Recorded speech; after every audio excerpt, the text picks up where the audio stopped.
My name is Tammy, a 39-year-old working in the sales department of a trading company. Since my student days, I've always had a knack for taking the lead in groups and bringing people together. Even now, I'm in charge of several subordinates, and I don't lose out to the veteran male team in sales performance. I take pride in the strong support I receive as a reliable manager from my female colleagues. However, even when I come home to my apartment, exhausted from work, there's no one there to welcome me. I've separated from my husband of 17 years, and I've decided to live apart from my 15-year-old daughter. The boxes in the apartment I've newly rented are still piled up, unpacked, but I don't regret it. I'm going to start over from here on out. Allow me to explain why I've decided to start this new life. Back then, I was living in an apartment with my husband Bob and our daughter Rebecca. Bob was a college classmate, and after we ran into each other post-graduation and dated for 2 years, we got married. Bob used to work in the sales department of a printing company until a few years ago, but now he's a web designer.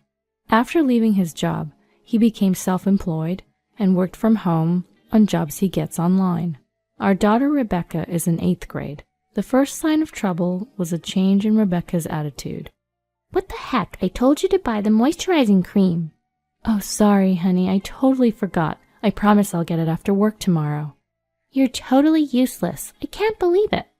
Rebecca started to look at me with cold eyes more often, and her words became more and more harsh each day. I guess it can't be helped because she's at that age. That's what I would tell myself at first. Hey, Dad, do you want to go out with me on your day off? There's a movie I want to see. Sure, sounds fun. Which movie? In the past, Bob would usually say, Let's go with Mom as well. But now it seemed he had no qualms about leaving me behind. Hey, give me some money. You heard our conversation, right? Rebecca and I are going to see a movie this weekend. $300 should be enough. $300? Isn't that a bit too much?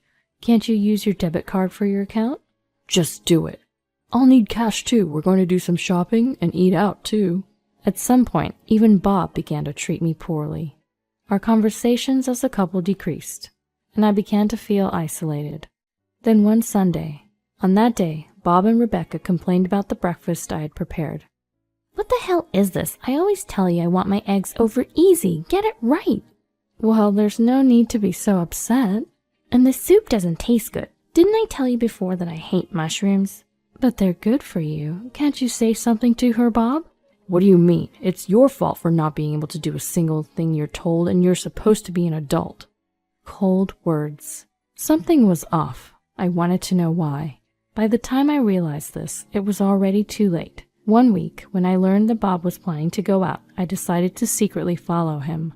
Bob worked from home, as I said, and didn't have any plans to go to the barber or the doctor. So why was he going out? I was suspicious.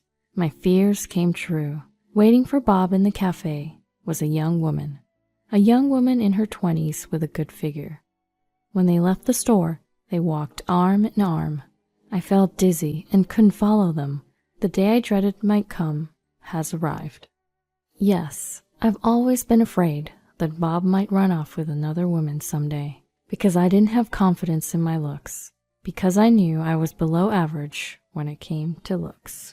Bob, on the other hand, was undeniably handsome. He was so handsome, it made me wonder why he chose me. Later, I hired a detective to investigate Bob's relationship with the woman. Your husband's mistress is a 26-year-old woman who works at a cosmetic surgery clinic. Her name is Sofia Garcia. Among the evidence photos the detective showed me, there were some that were too explicit to look at directly. They were openly kissing, entering a hotel, and among those photos, there were some that had a certain other person in them. This one, too. This one also shows the three of them with Rebecca, too. What's going on? What does this mean? So, it was your daughter after all. It appears that your husband's relationship with Sophia is approved by Rebecca. I was dumbstruck. I felt an acute sense of alienation and loneliness. What had I done to deserve this? Biting back my tears, I made another request to the detective to record conversations between Bob and Rebecca. Several times a month, they would extract money from me to go enjoy their movie dates and shopping sprees. I was certain that somewhere in their banter there must be some undeniable evidence. Days later, I played back the sound recording the detective sent me. I was speechless. She's seriously annoying. She can't even follow simple instructions and then tries to play the mother card. Well, she is technically your mom. Why don't you just dump her already? Sophia's been waiting patiently, hasn't she? About that, Rebecca, I'm thinking it's still too soon to think about divorce. Huh? That doesn't make any sense. Sophia's been waiting, right? I've talked it through with Sophia. I just can't stand breathing the same air as that ugly woman. Same here, but she earns the money more than me, frustratingly so. You get it, right? Is that so? I didn't really know. Yeah, that's how it is. If I divorce her carelessly, I won't be able to use that money. We've got to play this carefully. So we just pull out all the money we can and then let Sophia move in? That's right. I need to check if Sophia can handle that kind of life. And if not, I'll have to persuade her. I think Sophia will be fine. She's so understanding. Beautiful women are just different, you know? Yeah, I know. I regret it so much. The biggest mistake of my life was marrying that ugly woman. That day, under a hot shower, I wept copiously. I cried and cried and cried and finally made up my mind. Enough was enough. If that was their plan, so be it. I'm not stupid. Rather than let them take advantage of me, I decided it was high time to take some serious action. I remember the hardship of the following weeks well. Each day, I suppressed my emotions and proceeded with the preparations for my demise. Even when Rebecca's middle school graduation day arrived, no profound emotions arose in my weary heart. Oh my gosh, I can't decide on a hairstyle. It's so frustrating. Who gave me this face? Seriously. Rebecca indeed was the spitting image of me. Facing the mirror, I pretended to ignore her usual grouchy remarks. Then, "Hey, I need some money. Around $400 will do." "What's a kid gonna do with $400? Besides, today is your graduation ceremony, isn't it?" Well, obviously because it's graduation, I'm going out with friends afterwards and eating out with Dad too. In the end, I handed Rebecca the $400. "This is the last time," I thought as I did so. Rebecca took the money without a word of thanks and said, "Hey, I'm going to get plastic surgery soon." "Plastic surgery?" "Yeah, I'm saying goodbye to this ugly face that looks just like yours. I can't wait. A total transformation in a month before high school starts." Okay. Huh? I'm surprised. I thought you would be much more against it. What a letdown. Well, I won't say anything. It's your body, Rebecca. Yeah, you know what I mean, right? It's only natural to want to get plastic surgery with a face like this. It's your fault. Afterwards, I drove Bob and Rebecca to middle school. Rebecca made me stop the car a little before we got to the school. "Dad and I will get off here. You can go home. You know I don't want my friends to see you, right?" Of course, I went home. I had no interest in attending the ceremony. Everything went as planned, which felt quite nice. I returned to the apartment and waited. A truck and 3 men arrived. "All right, we'll pack and move things out. Given the amount of stuff, I think we should be done in about 2 hours." "Thank you, I appreciate your help." That day, I moved to a new apartment, leaving the divorce papers on the table of the old apartment.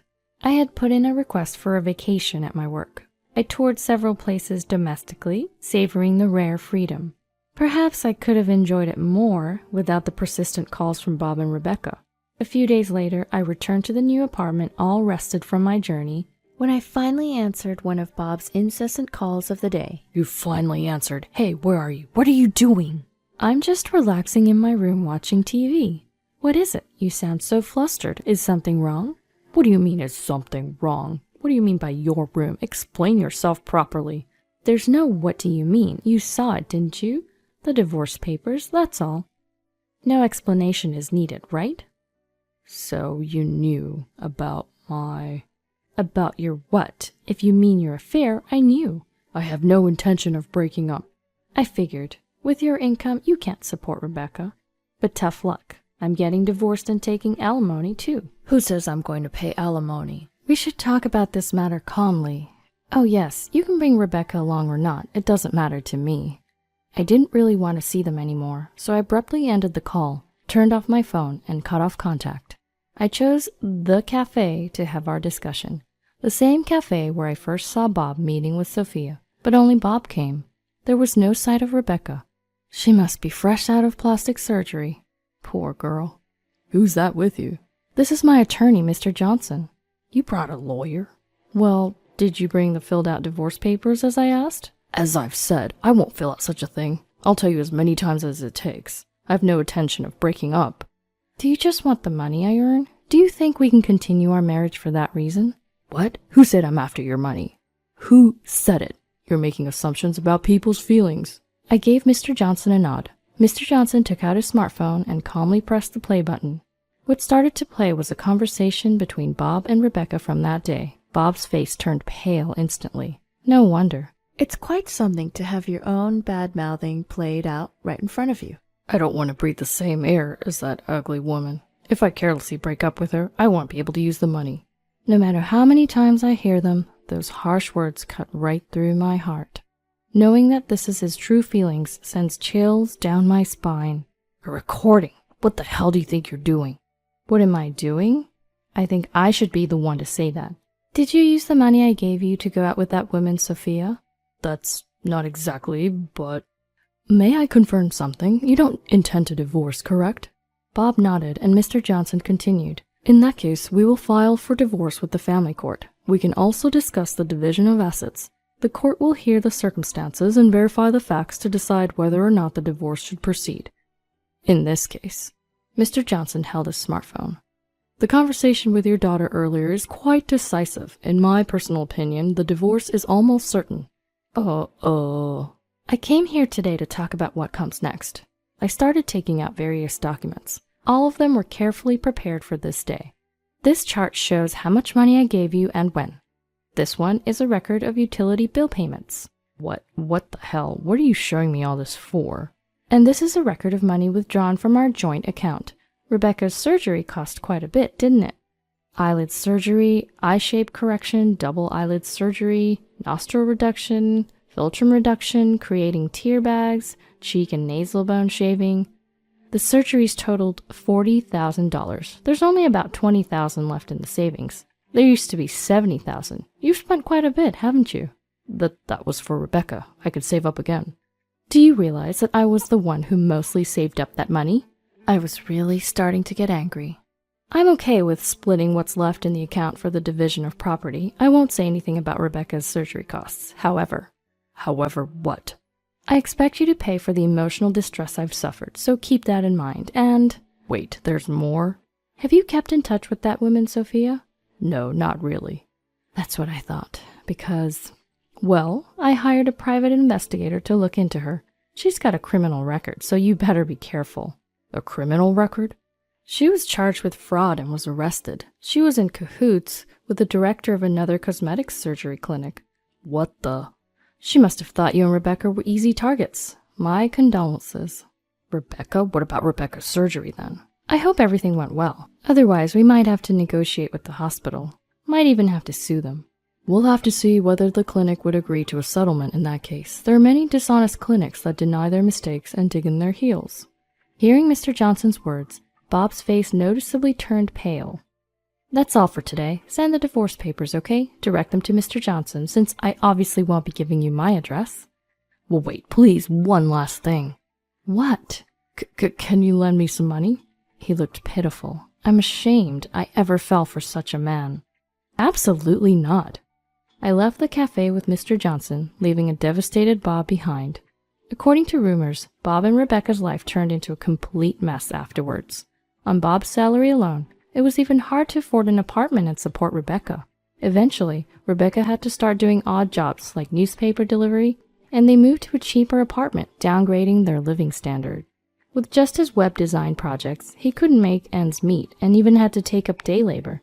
Pitiful, really. But Bob must pull through. After all, he hasn't finished paying my alimony yet. I decided to let him pay it off in installments.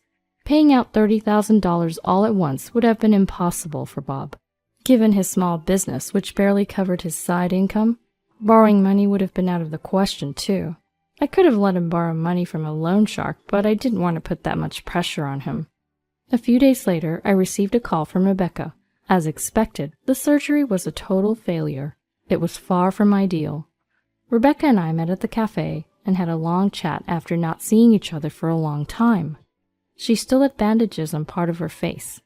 The surgery left marks and I need another operation to remove them. It's the worst. Still can't get in touch with that Sophia girl, huh? Yeah, you were right, Mom. She only saw us as easy targets. Rebecca stared out the window, a far-off look in her eyes. She seemed more mature to me than before. Well, I gotta go now. I have to go to my part-time job and do my high school homework afterwards. I'm really busy. Good luck. Thanks. Mom, I'm really sorry for all the trouble I've caused. No need to be polite all of a sudden. I won't give you any money, okay? I won't ask for it anymore. With a wave, Rebecca left the cafe, and that's how I ended up where I am today. I don't have many regrets. I'm satisfied with my current life. Rebecca is practically living on her own now, and I have no lingering feelings for my good-for-nothing ex-husband who had nothing going for him except his looks. I saw him the other day in town. He was covered in dirt, working in construction gear and a helmet. Did he always have such gloomy eyes? He looked so different. I barely recognized him. Making a living is hard work, and he deserved to be in such a pitiful state after wasting so much money. It's not all about looks. I truly believe that now. I will continue to do my best as I am. In my eyes, the future now looks brighter than ever as I've hit the reset button on my life.